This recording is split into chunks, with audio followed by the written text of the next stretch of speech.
Sehingga dalam masalah jodoh, rezeki, apapun dalam hidup kita, ingat mustaqarraha wa mustauda'aha fi kitabin mubin. Semuanya diatur oleh Allah, dan Allah itu Rahmanun, Rahimun, Raufun, sekurang-kurangnya 3 nama yang mulia itu. Assalamualaikum warahmatullahi wabarakatuh.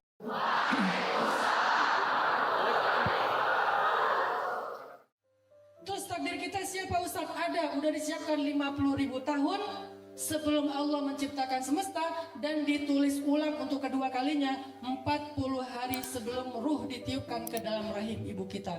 Itulah kenapa ada selamatan 40 hari, 4 bulan, dan seterusnya, untuk mendoakan supaya takdir itu mubarak, penuh dengan keberkahan.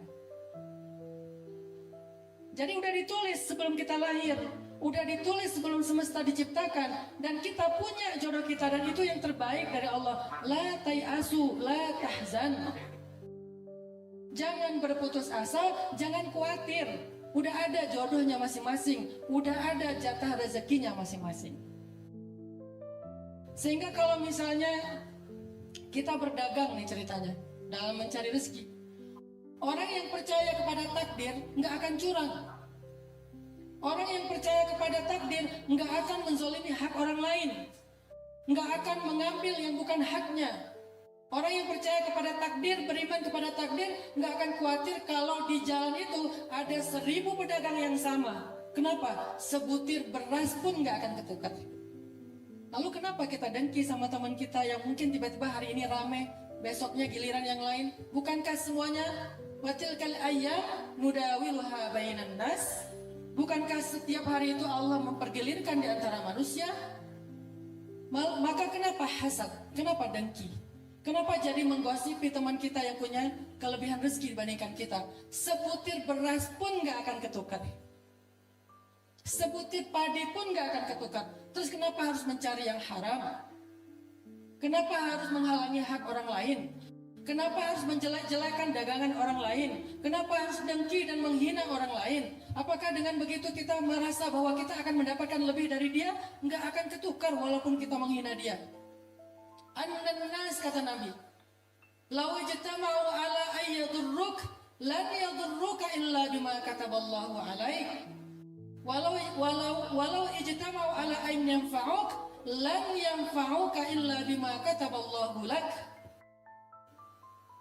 Manusia, kalau mereka berkumpul, pengen nyusahin kamu, pengen menyulitkan kamu, pengen mencelakai kamu, lan yadurruk, mereka nggak akan bisa mencelakai kamu, merugikan kamu walaupun sedikit, illa bima kataballahu alaik, kecuali sesuai dengan apa yang Allah tuliskan atasmu.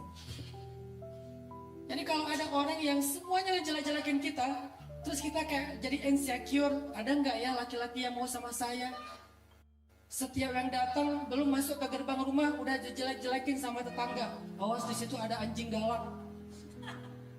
Awas mertuanya atau ibunya, ayahnya itu orangnya galak banget. Orang tuanya itu arogan, orang tuanya itu pemarah, temperamen. Awas perempuan itu orangnya nggak bisa dipercaya. Semua manusia menjelek-jelekan kita. Lan yadurruk, nggak usah khawatir, itu tidak akan membuat kita jelek di mata Allah atau di mata orang yang akan menjadi jodoh kita, kecuali dia memang bukan jodoh kita. Nggak ada yang bisa merubah, teman-teman. Sehingga ayat ini, hadis-hadis tadi ngajarin orang beriman itu, harusnya orang beriman itu punya yang namanya aman, iman aman hasilnya. Karena dia beriman, dia ngerasa aman, nggak merasa terusik, nggak merasa khawatir, nggak merasa galau, tidak menjadi orang yang larut dalam humum atau hamun, tidak juga dalam hazanun, tidak sedih dan tidak khawatir. Kenapa? Karena dia beriman kepada ketetapan Allah. Itulah yang diajarkan surat Hud ayat ke-6. Mustaqarraha wa mustauda'aha, di mana tempat tinggalnya, di mana tempat rezekinya. Kadang-kadang jaraknya jauh. Saya pernah ya, dari Bandung ke Cirebon. Satu hari Minggu, udah lama banget saya nggak jalan sama anak-anak. Pas hari itu saya bilang ke anak-anak, yuk kita jalan-jalan yuk. Kemana? Mereka manggil saya Baba. Karena saya dulu kuliah di Mesir, menikah di Mesir, orang Mesir kan suka manggil ayahnya baba ya, jadi keikutan lah. Baba, kita mau kemana, kata anak-anak. Kalian mau kemana? Ya udah deh, kita ke tempat itu aja yuk, Jam Matahari. Ada di salah satu pinggiran kota Bandung, Jam Matahari. Jadi jamnya itu kalau matahari condong ke satu sisi, dia akan menunjuk ke satu angka. Jam 1 siang, jam 2 siang, kayak gitu.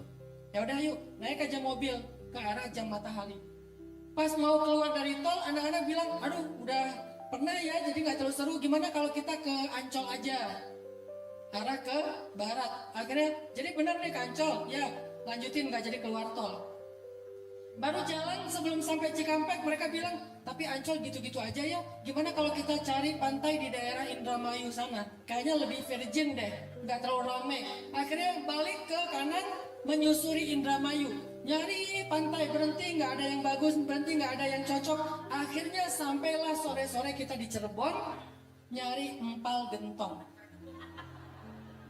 Kebayang nggak dari Bandung nyari empal gentong ke Cirebon, muter dulu ke Cikampek, dan dulu belum ada Cipali. Jadi lewat Pantura sampai ke Cirebon. Di Cirebon kita nggak sengaja mampir di sebuah warung yang ada di pinggir jalan. Di antara sekian banyak warung, pas mampir, orang yang punya warungnya curhat. Untungnya waktu itu saya belum main sosial media, jadi dia nggak minta foto. Dia curhat, dan curhatnya untungnya nggak direkam sehingga nggak viral. Dia curhat bilang apa? Ustadz, Pak, waktu itu kan nggak kenal ya. Pak, makasih ya udah mampir, dari pagi nggak ada yang datang ke warung kami. Akhirnya karena dia curhat, saya nggak tega. Selain saya makan bareng keluarga, saya bungkusin yang banyak supaya dia senang. Maka saya belanja lumayan banyak di situ. Kemudian kita lanjutkan perjalanan sampai di Bandung lagi, udah menjelang tengah malam, hanya untuk makan empal gentong di Cirebon. Mustaqarraha wa mustaudaha. Begitulah cara Allah. Pernah juga saya di mall. Di mall itu saya kayak mau lagi keluar dari mall, mau pulang, tapi salah ngambil jalan keluar. Pas saya salah ngambil jalan keluar, harusnya pintu utara, saya malah ke pintu barat. Saya ngelewatin satu toko di pojok banget. Dia lagi jualan kayak kaos-kaos cowok gitu yang ada tulisan-tulisan tentang sahabat Nabi, kata-kata bijak. Pas saya lewat, ini bagus nih kaosnya. Akhirnya saya belanja di situ. Saya berpikir, tempat dia tuh gak strategis, ada di pojok. Tapi bagaimana cara dia mendapatkan konsumen? Allah mendatangkan konsumen ke tempat dia dengan cara salah milih jalan keluar dari mall.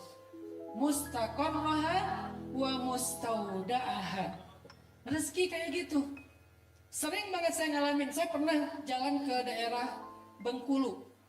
Ada acara tabligh akbar di Bengkulu, tapi bukan di kota Bengkulunya, agak di pedalaman sekitar 5 jam lah dari kota Bengkulu. Terus pas saya pulang, panitia nanya, Ustadz mau makan di restoran mana? Saya bilang, jangan restoran boleh nggak? Saya pengen makan makanan lokal di warung-warung kecil aja. Saya lebih suka makanan lokal daripada restoran yang udah mewah. Oh boleh Ustadz, nanti kita mampir aja di mana Ustadz berkenan. Jalan, tiba-tiba kita mampir di sebuah warung makan yang makanan Padang. Dan itu agak gede warung Padangnya. Pas mampir depan warung Padang, kita keluar dari mobil, saya ngeliat warungnya. Kalau warung Padang ada di mana-mana ya. Saya di Bandung juga udah pernah. Akhirnya saya belok sedikit ke sebelah warung Padang, ada warung kecil makanan lokal. Saya masuk ke situ. Ini kejadian setahun yang lalu. Pas saya masuk, mereka langsung pada gini. Saya langsung sebagai orang yang sering diajak foto langsung punya feeling. Kenal ini, kayaknya kenal ini. Dari mimiknya, dari gaya-gayanya nih kayaknya kenal. Pada gini-gini. Akhirnya saya duduk, topi saya giniin, gini aja. Terus pas saya ngomong, tuh kan, kata mereka, ketahuan gara-gara suara saya. Akhirnya kata mereka, usahanan ya. Lama-lama mereka bilang, Ustadz, salah satu yang kerja di situ, waitersnya, dia bilang gini, Ustadz, udah setahun saya istighfar, berdoa, supaya Allah mempertemukan saya dengan Ustadz. Setahun dia istighfar, dia ada di sebuah pelosok jalur lintas provinsi, warungnya kecil, parkirannya sempit, justru warung yang besar itu di sebelahnya, parkirannya luas. Dan waktu itu saya ditawarkan panitia untuk makan di sebuah restoran yang lain. Saya bilang saya pengen yang makanan lokal aja. Dan tak kenapa berhenti di situ, ketemu dengan dia. Dia bilang ini adalah cara Allah menjawab doa saya. Ustadz nyasar di warung saya. Akhirnya setelah selesai makan, pasti foto-foto tapi makanan gak diskon.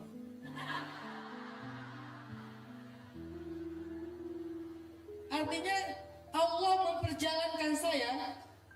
Subhanalladzi asra, Allah memperjalankan saya karena doa dia, bukan karena kesolehan saya. Dianya yang soleh, doanya yang mustajabah, istighfarnya yang tulus, sehingga Allah perjalankan saya. Padahal mustaqarrahanya ada di pelosok Bengkulu, sedangkan mustaudaahanya ada di Bandung. Bayangin, mustaqarraha di pelosok Bengkulu, mustaudaah di Bandung. Tapi Allah pertemukan semuanya fi kitabim mubin.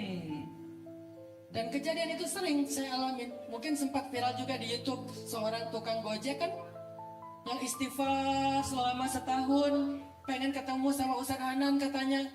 Kalau ketemu di taklim rasanya dari jarak jauh, pengen berdua, tapi kayak gak mungkin. Siapa saya, kata dia, tapi gak berputus asa, istighfar aja.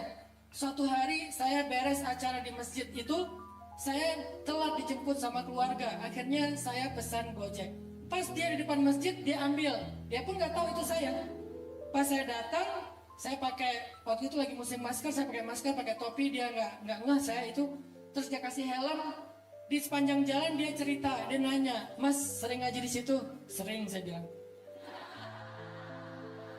Iya, saya juga sering. Di situ ustadznya enak katanya. Saya ngerti kajiannya nggak terlalu berat. Siapa? Saya tanya. Ustadz Hanan Ataki. Oh iya. Mas suka ngaji ke beliau juga? Ya sesekali. Lama ngobrol. Lama-lama dia curiga. Mas bentar, kok suaranya beda ya? Selalu kedeteknya lewat suara. Jadi nggak bisa bohong kalau udah suara. Kok suaranya beda ya? Sebentar, pas berhenti di lampu merah dia lihat ke belakang. Pas ngeliat ke belakang, Mas, ini Ustadz Hanan ya? Ya, saya bilang, langsung dia, astagfirullahaladzim. Heboh seperempatan itu. Orang-orang pada melihat semuanya, Ustadz Hanan. Pelan-pelan Mas, pelan-pelan, gak usah teriak-teriak. Itu sepeda Nabi Adam, sedang. Akhirnya jalan sambil dia agak-agak oleng, dia shock gitu. Ustadz, saya udah setahun istighfar pengen ketemu Ustadz. Sampai di rumah saya, dia minta foto, dia curhat. Itu hasil keajaiban istighfarnya dia. Mustaqarrah saya adalah di rumah saya, mustaqarrahnya dia adalah di atas motor, mustaudaahnya dia adalah di rumah saya. Tapi bisa ketemu. Allah punya cara, fi kitabim mubin. Maka falimal yaks, kenapa harus berputus asa? Apa yang bikin kita sering berputus asa, galau, khawatir, bingung? Dan ekspresi berputus asanya adalah mencari jalan-jalan yang tidak halal. Dalam bab jodoh dengan pacaran misalnya. Kenapa pacaran? Karena takut diambil orang, Ustadz. Bukankah mustaqarrah wa mustaudaha sudah ada fi kitabim mubin? Kenapa nggak berani putus? Takut dia nanti jadian sama yang lain, Ustadz. Dia tuh favorit banget. Dia tuh adalah seorang atlet voli di kampung saya. Semua cewek-cewek sekampung suka sama dia. Bukankah mustaqarrah wa mustaudaha fi kitabim mubin? Baca ulang-ulang ayat ini, renungkan maknanya supaya muncul belief, iman dalam hati kita. Hasil dari iman itu aman. Hasil dari iman aman, itu asal kata yang sama, iman dengan aman. Jadi kalau kita nggak aman, kalau kita nggak stabil, kalau kita nggak tenang, pasti ada masalah dengan iman kita. Kalau mau mengukur, Ustadz, apakah saya termasuk orang yang baik imannya? Coba rasakan, aman nggak hati kita dari hal-hal yang nggak pasti dalam hidup? Kalau hati kita belum merasa aman, masih khawatir, masih galau, masih bimbang, berarti iman kita perlu diasah terus. Sampai dia tumakninah, sampai dia tenang, sakinah, sampai dia nggak muzabzabina baina dzalik, tidak zilzal, tidak zulzilu, tidak dhannu billahi dzunun, tidak berprasangka yang aneh-aneh. Muncullah ya ayyatuhan nafsul mutmainnah, itulah orang yang beriman. Makanya tadi saya katakan, orang kalau misalnya nggak beriman kepada mustaqarraha wa mustaudaha, nggak beriman kepada kitabim mubin, nggak beriman kepada al-qada'i wal qadar, hasilnya apa? Hasilnya putus asa. Putus asa itu ekspresinya kalau dalam masalah hubungan, pacaran. Kenapa pacaran? Karena dia berputus asa berharap kepada Allah, akhirnya dia ikhtiarkan sendiri. Akhirnya dia jaga sendiri. Akhirnya dia pegang sendiri hati orang itu. Padahal tidak ada yang mampu memegang hati siapapun, bahkan hati dirinya, semuanya ada di antara jemari Allah. Allah yang menggenggam, yang membolak-balikan hati manusia. Sehingga bahkan kita aja seringkali nggak bisa mengontrol hati kita untuk suka dan tidak suka dengan siapa. Saya ini adalah hasil takdir. Aslinya saya bukan tipe istri saya banget. Istri saya bilang ada 5 tipe laki-laki yang saya amit-amit nggak mau sama dia. Kelima-limanya ada di saya.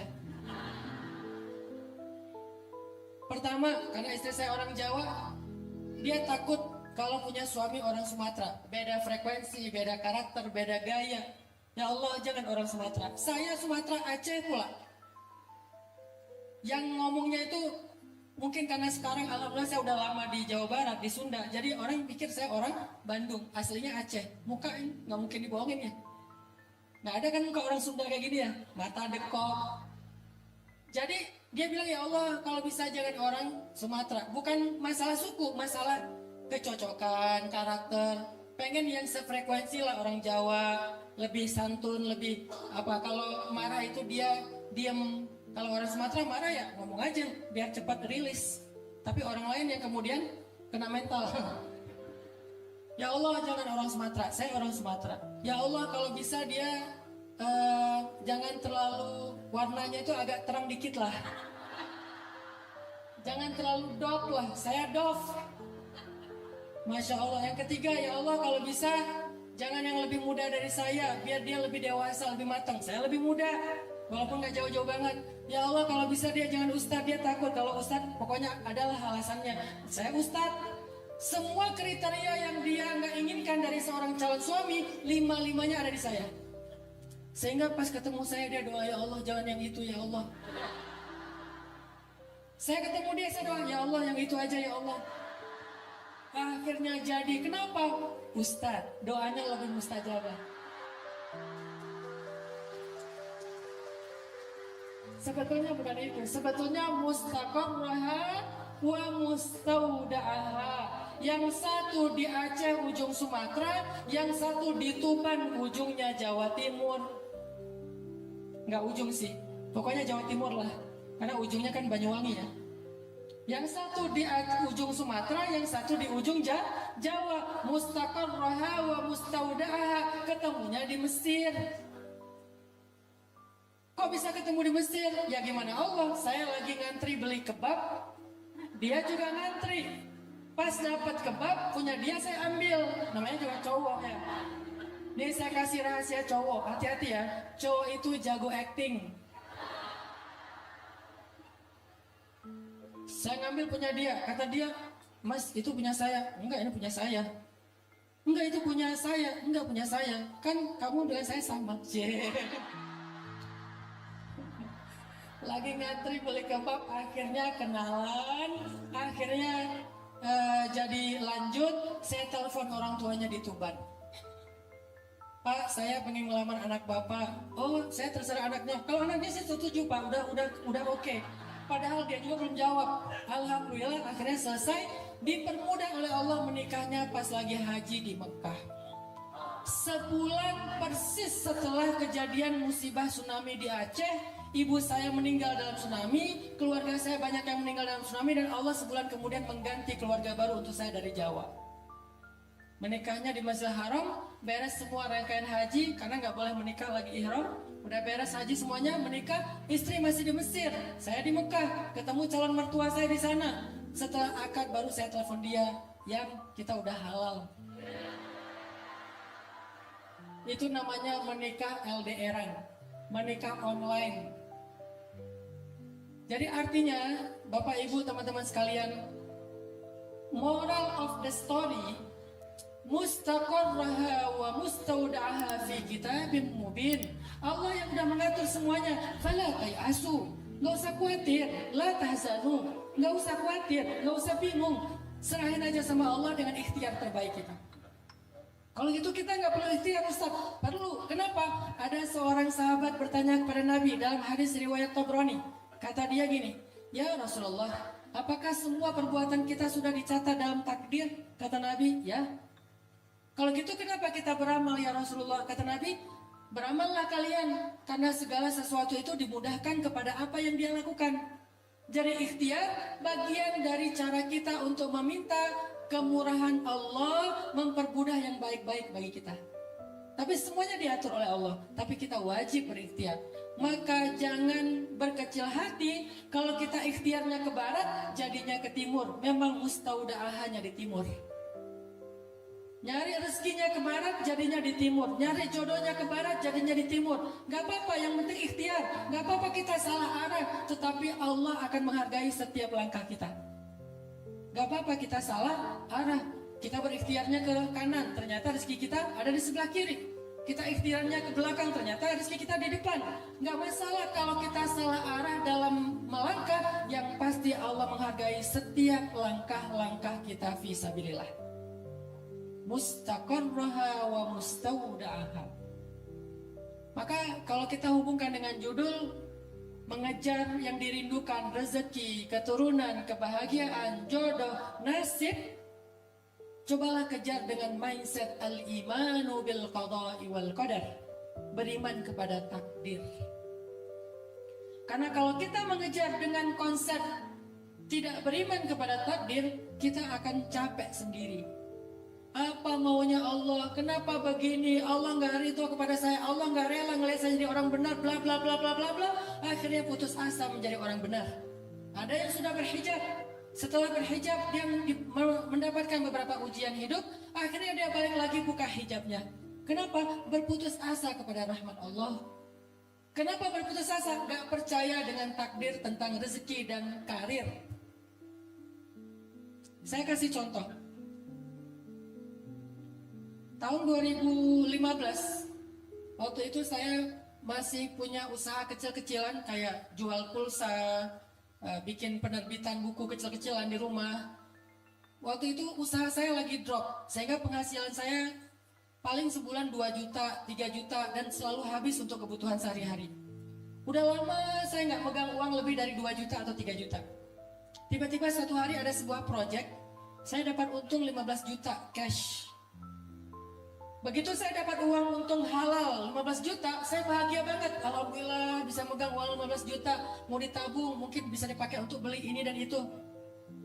Baru seminggu saya megang uang 15 juta, tiba-tiba saya sakit kena DBD, harus dirawat di rumah sakit. Karena saya ngerasa punya uang cash, akhirnya saya di rumah sakit pengen dirawatnya tuh yang nyaman. Saya pilih kamar yang sendiri, nggak join sama pasien lain. Biar istri saya bisa nungguin saya dengan nyaman. Biar dia nggak akan sakit setelah ngejagain saya.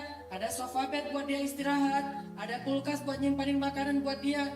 Yang nyaman lah, walaupun sedang sakit, supaya istri saya bisa ngerawat saya dengan baik. Setelah beberapa hari dirawat di rumah sakit, saya dibolehkan pulang udah sembuh. Bayarlah tebusan biaya rumah sakit persis 15 juta. Sampai di rumah saya ngelamun aja. Masya Allah, Allah baik banget. Kenapa saya bilang Allah baik banget? Allah tahu seminggu lagi saya mau butuh uang 15 juta untuk berobat di rumah sakit. Karena sakit saya DBD itu udah ditulis di dalam takdir 50 ribu tahun yang lalu. Allah tahu itu, maka untuk memudahkan saya, Allah kasih saya bekal 15 juta dengan satu proyek untuk berobat. Betapa baiknya Allah. Ini orang yang beriman kepada takdir. Kalau orang nggak beriman kepada takdir, ngomongnya beda. Apa maumu ya Allah? Kayaknya engkau nggak senang ya ngelihat saya happy sebentar. Baru dikasih rezeki 15 juta seminggu, kenapa sih diambil lagi? Tega banget Allah sama saya, Allah zalim sama saya, apa yang kurang dari saya, bla bla bla. Wa tazunnuna billahi dzunun, dan kalian berprasangka kepada Allah dengan banyak prasangka yang gak baik. Kenapa? Karena kalian lupa kepada semua itu ketetapan Allah. Allah tahu seminggu lagi saya mau sakit, makanya Allah kasih, Hanan, nih uang 15 juta buat berobat ya. Seandainya saya bisa mendengar wahyu, saya gak akan salah paham. Cuman kan kita nggak bisa mendengar wahyu. Lalu bagaimana cara kita memahami maksud Allah? Dengan iman kepada takdir. Kalau nggak kita akan salah paham, ngira Allah itu jahat banget, ngasih uang 15 juta baru seminggu diambil lagi. Bukan diambil, emang uangnya buat berobat. Uang itu bukan untuk beli motor. Uang itu bukan buat ditabung. Uang itu bukan hak saya. Uang itu adalah anugerah Allah, karena Allah tahu saya butuh uang 15 juta untuk berobat seminggu lagi. Jadi Allah itu lagi nolongin saya atau lagi jahat sama saya? Lagi nolongin saya. Itulah angle orang yang beriman kepada takdir. Tapi angle orang yang salah paham kepada takdir, yai'as wa yusi'u dzan billah, dia berputus asa, dia berburuk sangka kepada Allah, dan itu awal dari keluh kesah hidupnya. Akhirnya dia putus asa, dia bilang, Allah nggak rela saya jadi orang benar nih kayaknya. Susah payah saya sabar cari rezeki yang halal, sekali-kalinya dapat 15 juta, baru seminggu udah diambil lagi. Kayaknya saya harus balik lagi kayak dulu cari rezeki yang tidak halal. Itu orang yang berputus asa. Sehingga Rasulullah SAW dalam hadis riwayat Tabrani juga pernah bilang gini, ini hadisnya sahih, kata Nabi, al-imanu bil qada'i wal qadar yuzil hamma wal hazan. Iman kepada takdir akan menghilangkan al-hamma wal hazan. Apa itu al-ham? Al-ham itu artinya rasa sedih, trauma, luka, long grieving process, berlarut-larut dalam kesedihan di masa lalu. Itu namanya al-ham, humum. Sedangkan al-hazan, rasa khawatir, rasa bingung, rasa takut, rasa galau, rasa bimbang tentang masa depan. Itu namanya al-hazan. Maka orang yang beriman kepada takdir akan sembuh luka masa lalunya, akan tenang menjalani masa depannya.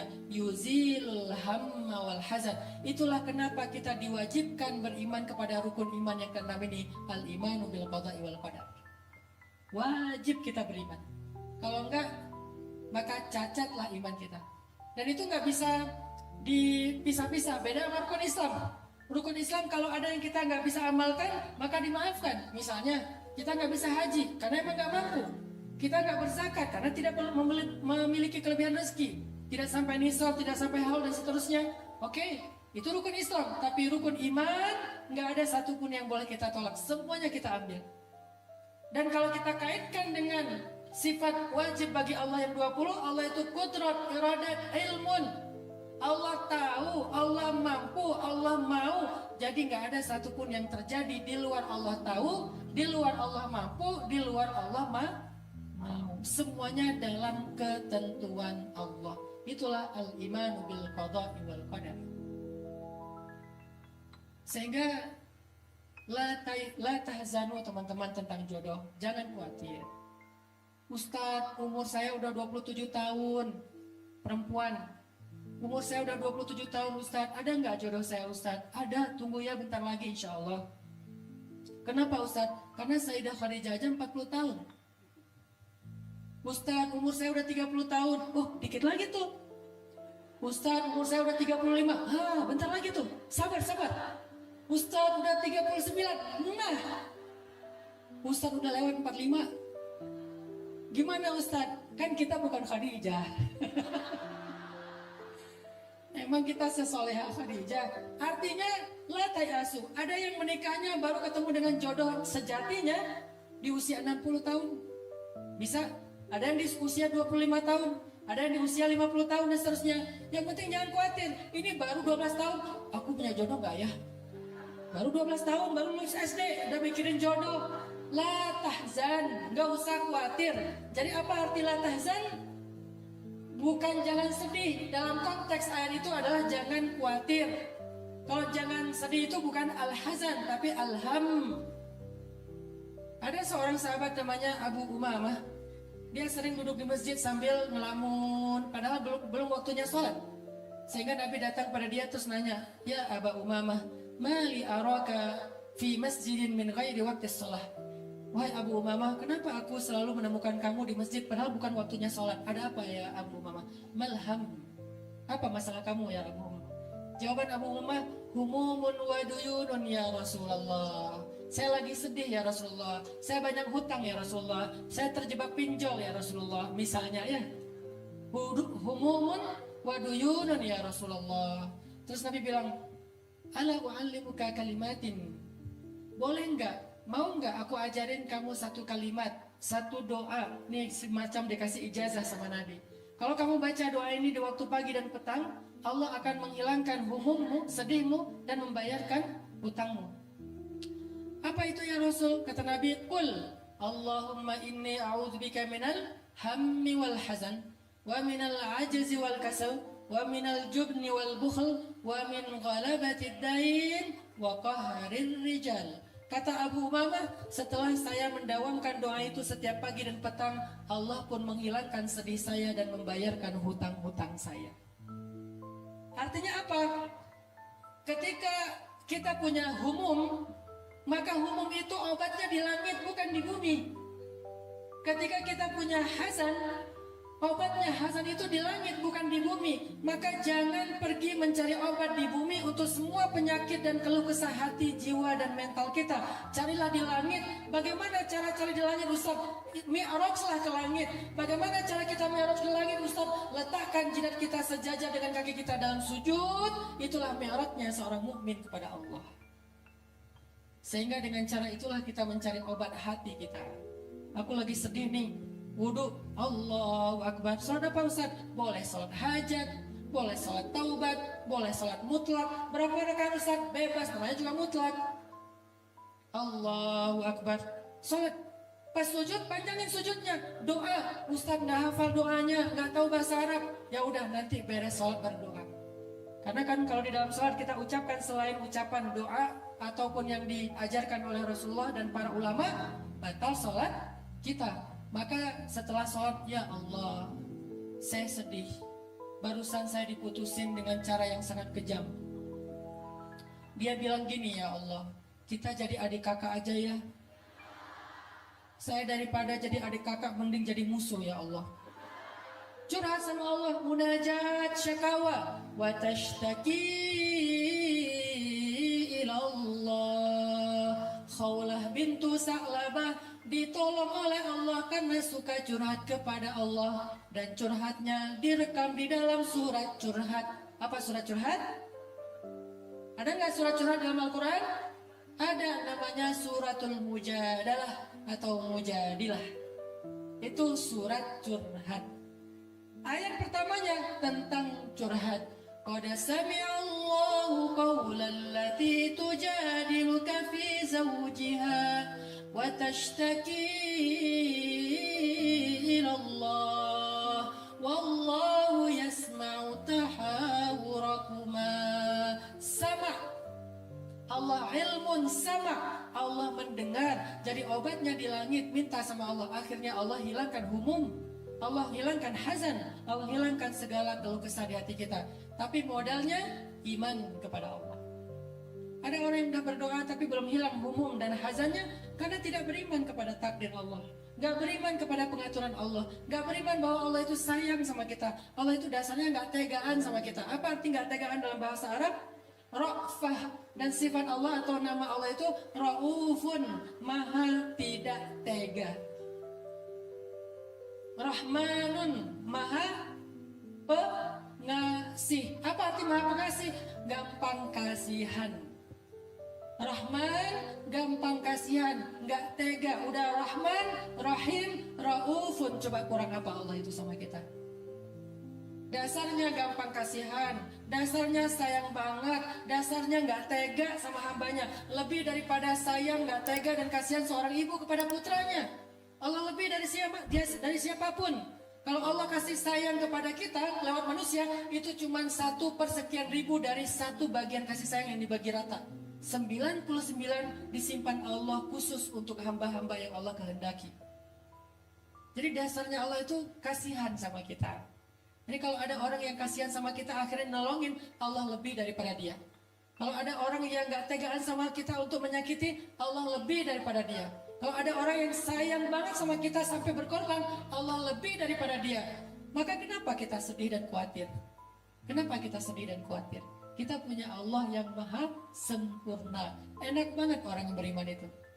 Makanya Nabi bilang, ajaban li amril mu'min, inna amrahu kullahu khair. Mukmin itu menakjubkan. Mukmin itu hebat banget. Mukmin itu keren banget. Semua urusannya baik. Semua urusannya baik. In asabathu sarra syakara fakana khairan lah, wa in asabathu dharra sabara fakana khairan lah, wa laysa dzalika li ahadin illa lil mu'min. Kalau dia dapat nikmat, dia bersyukur, itu kebaikan buat dia. La in syakartum la azidannakum. Kalau kamu bersyukur, Allah tambahkan nikmatnya untukmu. Kalau dia dapat nikmat, dia bersyukur, nambah nikmat, nambah kebaikan. Wa in asabathu dharra, kalau dia dapat keburukan, dia bersabar, dan di situ juga ada kebaikan. Apa kebaikan di balik keburukan? Fa inna ma'al usri yusra, inna ma'al usri yusra. Apalagi kebaikan di dalam keburukan? Wa asa an takrahu syai'an wa huwa khairul lakum, wa asa an tuhibbu syai'an wa huwa syarrul lakum. Apalagi tentang jodoh? Wa ashirun bil ma'ruf fa in karitumuhun fa asa an takrahu syai'an wa yaj'alallahu fihi khairan katsira. Perlakukanlah pasangan kalian dengan baik. Kalau kalian gak suka dengan pasangan kalian, kalau kalian mengeluhkan tentang pasangan kalian, bisa jadi kalian mengeluhkan sesuatu, padahal Allah menjadikan pada dirinya kebaikan yang sangat banyak. Artinya orang mukmin itu hidupnya inna amrahu kullahu khair, semuanya baik. Apa syarat biar semuanya baik? Iman.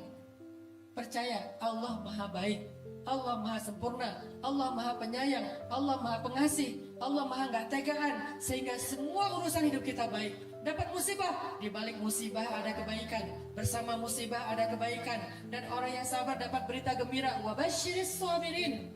Dari sisi mana kita dapat keburukan? Gak ada keburukan bagi orang yang beriman.